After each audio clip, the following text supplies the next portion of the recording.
इस वक्त युद्ध की स्थिति है। ऐसे में युद्ध के चलते दुनिया भर में हजारों फ्लाइट्स प्रभावित हुई हैं। भारत और मिडिल ईस्ट के एयरपोर्ट्स पर कैंसिलेशन, देरी और अफरा तफरी का माहौल देखने को मिल रहा है। एयरलाइंस ने कई अंतर्राष्ट्रीय उड़ानें रद्द या तो डाइवर्ट की हैं, जिससे किराए भी बढ़ चुके हैं। इस पर पूरे हालात और ताजा अपडेट लेकर हमारे सहयोगी अनुराग हमारे साथ जुड़ गए हैं। अनुराग, इजरायल ईरान युद्ध का एविएशन सेक्टर पर कितना असर पड़ता दिख रहा है, बताएं।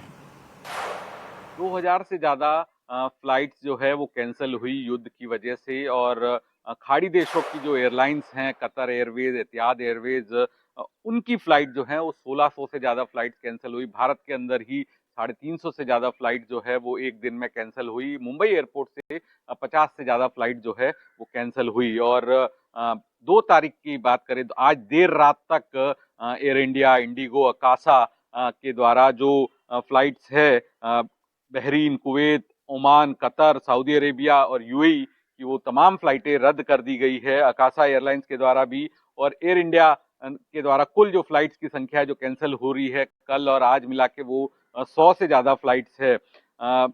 और इंडिगो ने कहा है कि जो फ्लाइट्स को जो कैंसिल किया जा रहा है उन्हें रीरूट किया जाएगा अलग फ्लाइट्स के अंदर। इसके अलावा कंपनियों के द्वारा पूरी तरह से रिफंड भी जो है वो पैसेंजर्स को मुहैया कराया गया है, और आप अपनी रीशेड्यूल भी कर सकते हैं। एयर इंडिया एक्सप्रेस जो है 5 मार्च तक आप बिना किसी अतिरिक्त पैसे के फ्लाइट रीशेड्यूल कर सकते हैं। अकासा के द्वारा 7 मार्च की तारीख दी गई है।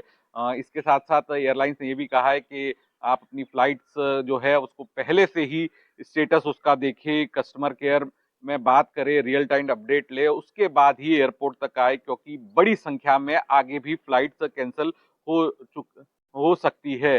दिल्ली एयरपोर्ट की बात करें, हैदराबाद एयरपोर्ट की बात करें तो लंबी नंबर्स में यहाँ पर भी यात्री जो है वो प्रभावित हुए हैं इसी वजह से। और आने वाले दिनों में ये जो फ्लाइट कैंसिलेशन है वो जारी रह सकता है।